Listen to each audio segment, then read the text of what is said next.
कैसे हैं दोस्तों आप सभी। दोस्तों आज हम दो ऐसे प्राणायाम के बारे में बताऊंगी जो आप खाना खाने के बाद भी कर सकते हैं, जिससे प्राणायाम करने से आपके मानसिक तनाव कम होगा, हार्मोन्स के सिक्रेशन जो है वो कंट्रोल में आ गए। अगर आप बहुत ज्यादा स्ट्रेस में हैं तो उसकी भी समस्या दूर होगा। जो खाया पिया है वो अच्छी तरीके से पचेगा। तो दोस्तों चलिए हम प्राणायाम के अभ्यास को करते हैं। और इस प्राणायाम का अभ्यास दिन में आप कभी भी कर सकते हैं, चाहे खाना खाने के बाद कभी भी आप कर सकते हैं। तो दोस्तों अगर आप कोई हेल्थ कंडीशन में है तो भी आप इस प्राणायाम का अभ्यास कर सकते हैं। तो दोस्तों मेरे चैनल को सब्सक्राइब, लाइक और ज्यादा से ज्यादा शेयर जरूर करिएगा। दोस्तों चलिए अब हम आपको उन प्राणायाम के बारे में बताते हैं। तो सबसे पहले हम ऐसे पालथी मार के इस तरह से बैठ जाएंगे। आप चाहे तो आप अपने हिप के नीचे पीलो रख के भी बैठ सकते हैं, या तो फिर आप इस तरह से ही बैठ के अपने कमर गर्दन को एकदम सीधा करके बैठ जाएंगे। तो दोस्तों हम आंखें बंद करके बैठ जाएंगे एकदम शांत में, और माँ का गुंजन करते हुए 5 मिनट तक एकदम ध्यान में बैठेंगे। शरीर के किसी भी हिस्से में तनाव न रखें, चेहरे पे रिलैक्स एकदम स्माइल रखते हुए इस प्राणायाम का अभ्यास करेंगे। तो चलिए दोस्तों आंखों को बंद करते हुए माँ का उच्चारण हम करेंगे। लंबी गहरी सांस को भरेंगे, मुंह को बंद करके दांत को दांत से सटा के माँ का उच्चारण करेंगे।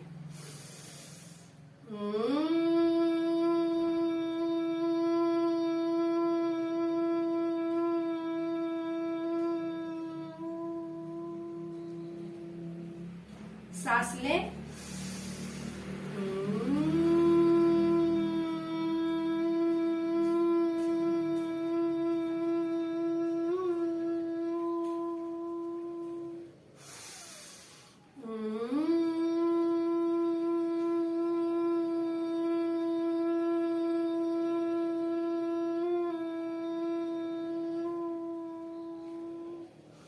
एक बार और सांस लें।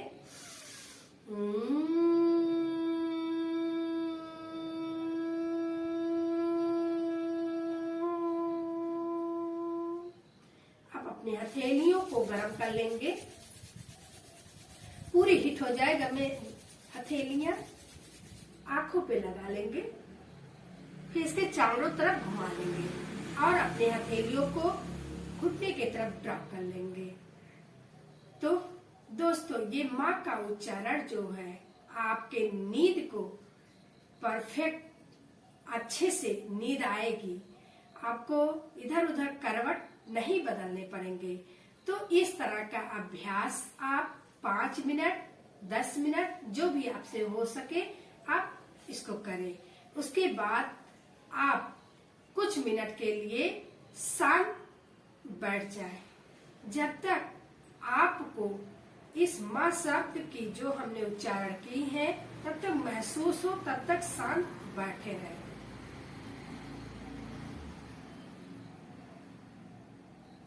अब इस अभ्यास को करने के बाद तो हम दूसरा अभ्यास करेंगे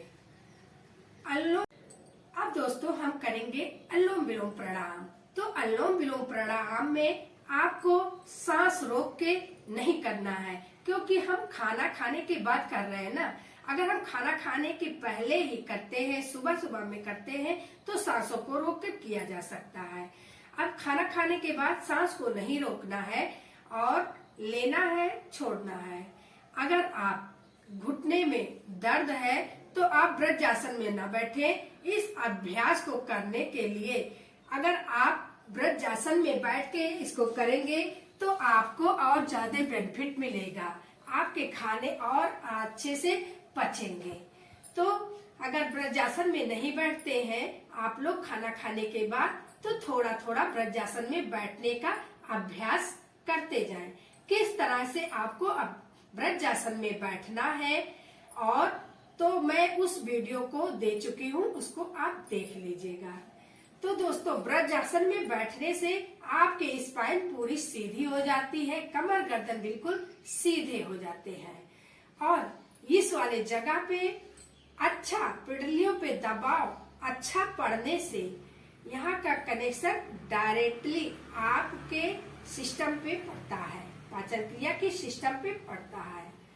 तो दोस्तों, ब्लड सर्कुलेशन इस तरह से पैर को मुड़ने से ब्लड सर्कुलेशन रुक जाते हैं और ब्लड सर्कुलेशन इंप्रूव होता है आपके डाइजेशन सिस्टम पर। आप जब वज्रासन में बैठे होते हैं तो आपको महसूस होगे कि आपके पैर सुन्न हो जाते हैं, पैर झुनझुनी चढ़ गई है। तो आपके ये होता है कि ब्लड सर्कुलेशन पैरों के तरफ, नीचे की पैरों के तरफ बंद हो गया है। इस तरह से ऐसा होता है। तो दोस्तों, इस तरह से वज्रासन में बैठकर लेफ्ट हथेली से आपको लेफ्ट हाथ को इस तरह से मुद्रा को बना लिया है और इस तरह से ज्ञान मुद्रा, विष्णु मुद्रा लगा लेंगे। 2 उंगलियां अंगूठे के बगल वाली 2 उंगलियां मोड़ लेंगे और कनिष्ठ और उसके बगल वाली 2 उंगलियां सीधा इस तरह करेंगे। अब अपने कोहनी को इस तरह से उठा के नहीं रखना है दोस्तों, इस तरह से उठा के रखेंगे तो दर्द होगा ही। इस तरह से अपने कोहनी के पास चिपका के रखना है। अब अपने अंगूठे से राइट नोस्ट को बंद करना है, लेफ्ट से सांस को भरेंगे,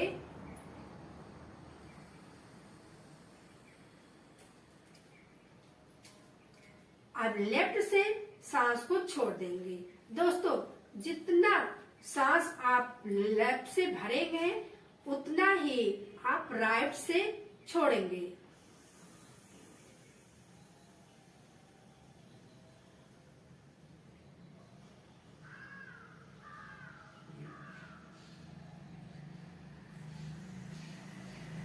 इस तरह से अगर आप 5 मिनट, 10 मिनट, 15 मिनट जो भी आप करना चाहते हैं इस अभ्यास को कर लें। शुरू में आप 5 मिनट या 9 बार इधर उधर से गिनती करके कर लें, अगर टाइम धीरे धीरे बढ़ाते जाएं। अब दोस्तों, आप जो है राइट नोज को बंद करके अंगूठे से बंद करेंगे, राइट थंब से बंद करेंगे। बहुत जोर से प्रेशर लगा के नहीं बंद करना है, हल्का सा बंद करना है, बस नाके थोड़ा सा बंद करना है, बस सांस ही रोकना है और कुछ तो करना नहीं है कि पूरा इसमें दबाव दे। अब सांस भरेंगे लेफ्ट से,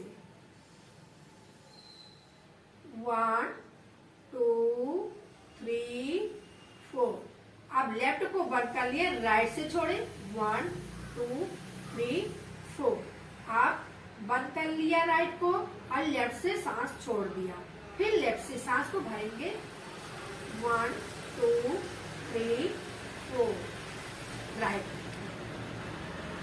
Excel right, inhale right, exhale left, inhale right,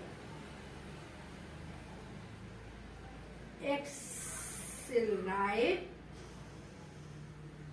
inhale right, exhale left, inhale left, exhale right, inhale right, exhale left, inhale left, exhale right,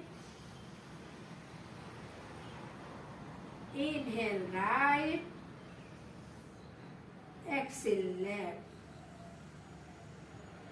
by नासिका से सांस को भरेंगे, दाहिनी नासिका से सांस को छोड़ेंगे, फिर दाहिनी नासिका से सांस को भरेंगे, फिर बाई नासिका से सांस को छोड़ेंगे। इस तरह से करेंगे।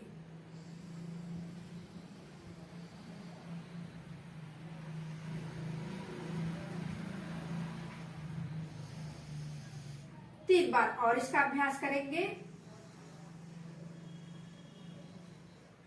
लेफ्ट से भरेंगे, लेफ्ट से सांस को ले लिए, राइट से छोड़ दें, राइट से सांस लें और लेफ्ट से सांस को छोड़ दें। अपने हाथ को घुटने के ऊपर रख लें, आंखों को कतई तुरंत ना खोलें, आंखों को बंद रखें, कमर गर्दन पे ध्यान दें, सीधी रखें और जो कुछ भी बदलाव आप महसूस करते हो उनको महसूस करिए।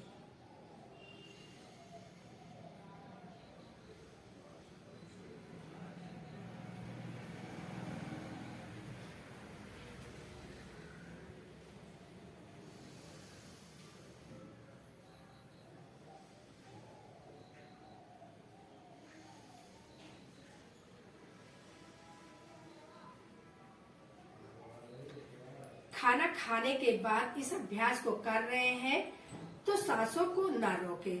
लेफ्ट से सांस को लिए 1 2 3 4 के और राइट से छोड़े 1 2 3 4, फिर सांस को भरे और छोड़े।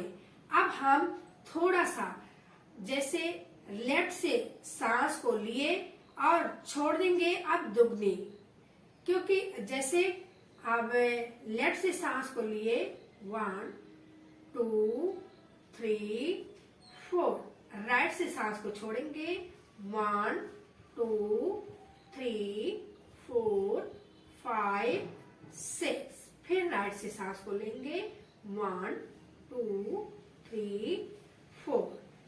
अब लेफ्ट से छोड़ेंगे 1 2 3 4, इस तरह से छोड़ देंगे।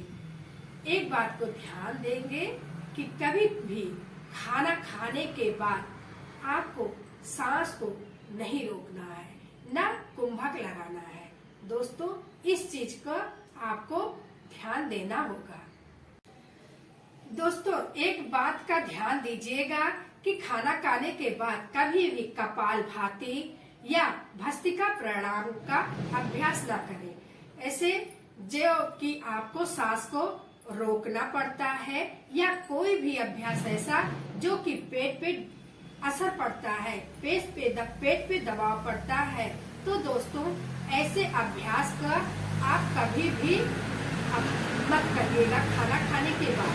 हाँ, खाना खाने से सुबह के समय जब खाना खाने में 4 से 5 घंटे का गैप हो या शाम में 4 से 5 घंटे का गैप हो, तभी आप इन अभ्यासों को कर सकते हैं, कपालभाति या भस्त्रिका प्राणायाम का। तो दोस्तों, मेरी वीडियो कैसी लगी आप लोग कमेंट में जरूर बताइएगा। फिर मिलते हैं अगले वीडियो में। हरि ओम।